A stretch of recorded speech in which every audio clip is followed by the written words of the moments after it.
Bismillahirrahmanirrahim. Assalamualaikum warahmatullahi wabarakatuh. Alhamdulillahirabbil alamin.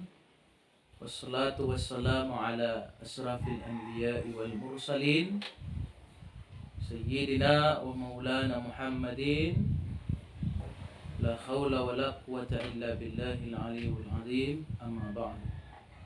Kaum muslimin di mana saja berada, bersyukur kepada Allah dengan mengucapkan alhamdulillahirabbil alamin. Bersolawat pada Nabi Muhammad sallallahu alaihi wasallam dengan mengucapkan Allahumma sholli ala sayyidina Muhammad wa ala ali sayyidina Muhammad. Kaum muslimin yang sangat dirahmati oleh Allah Subhanahu wa taala, alhamdulillah kesempatan ini kita dipertemukan oleh Allah melalui channel ini, Ustadz Ridwan Official.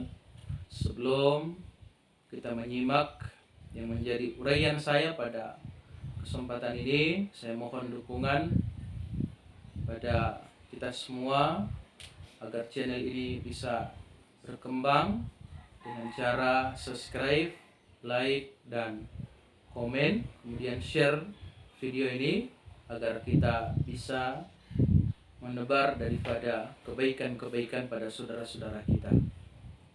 Kaum muslimin yang dirahmati, dimuliakan oleh Allah Subhanahu wa taala, melalui kesempatan ini kita dengan bincang-bincang santai, saya akan menguraikan sebuah hadis Rasulullah Shallallahu alaihi wasallam di mana beliau bersabda,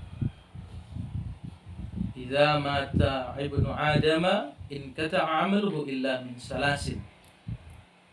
Setiap anak cucu Adam itu meninggal, kata Nabi, semua amalannya terputus. Jadi semua kita ini ketika meninggal, semua amal-amal kita ini putus. Orang yang rajin baca Al-Quran ketika dia mati, putus amalannya. Orang yang rajin bersedekah, orang yang rajin membantu orang, ketika dia mati, maka sedekah itu putus. Kecuali kata Nabi Sallallahu Alaihi Wasallam, illa min salasin. Ada 3 amalan yang tidak akan putus walaupun kita sudah meninggal dunia. 3 amalan itu yang saya akan sebutkan satu persatu melalui kesempatan ini. Yang pertama kata Nabi adalah sedekatul jariyah. Sedekah jariyah yang kita lakukan semasa kita hidup, maka walaupun kita sudah meninggal, walaupun kita sudah berada di alam kubur, maka sedekah jariyah itu akan senantiasa mengalir terus ke makam kita pahalanya.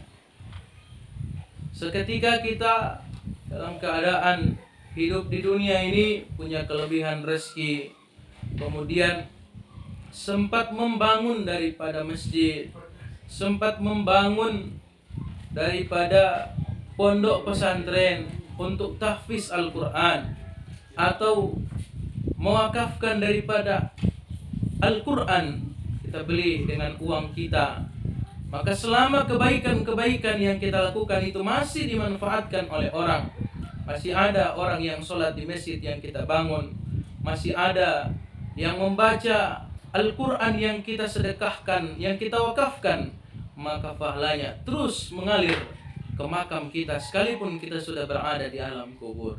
Yang kedua, amalan yang tidak akan putus kata Nabi adalah al-ilmu yuntafa'u bihi.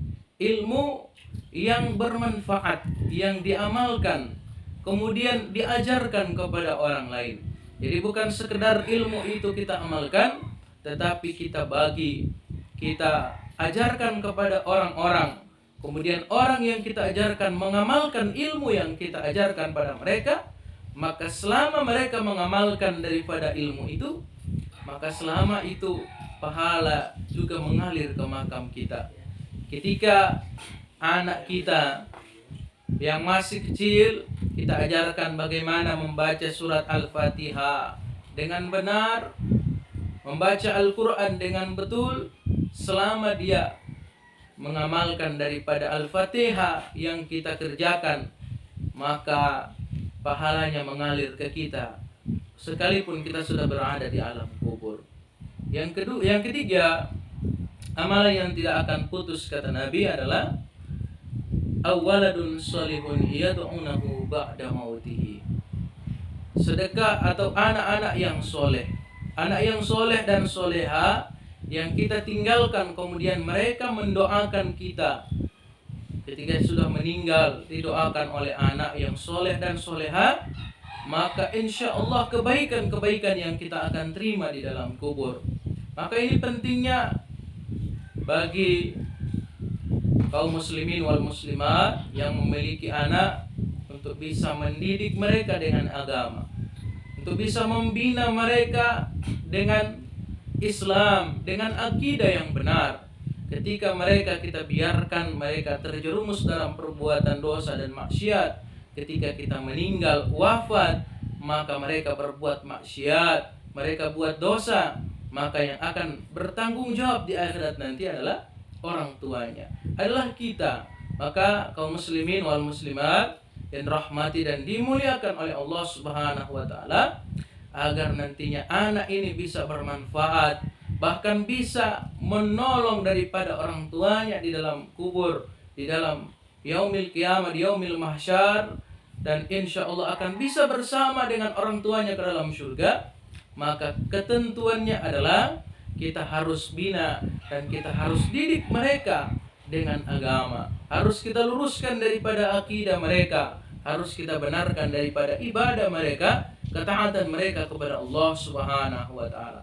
Ketika kita biarkan daripada tanggung jawab ini, anak ini adalah titipan Allah Subhanahu wa taala pada orang tua, maka apabila titipan ini kita sia-siakan, maka nantinya akan dimintai pertanggungjawaban oleh Allah Subhanahu wa taala pada hari kiamat nanti. Kaum muslimin wal muslimat yang dirahmati dan dimuliakan oleh Allah Subhanahu wa taala, mudah-mudahan 3 poin ini yang menjadi amal jariah yang tidak akan putus sekalipun kita sudah berada di alam kubur, bisa kita realisasikan, bisa kita amalkan, dan bisa kita sampaikan pada saudara-saudara kita yang mungkin belum mengetahui, belum mendengar hal ini. Insya Allah melalui video ini dapat bermanfaat bagi kita semua. Terima kasih atas segala perhatian. Mohon maaf atas segala kekurangan. Usikum wa nafsi wa iyaya bitaqwallah. Wassalamualaikum warahmatullahi wabarakatuh.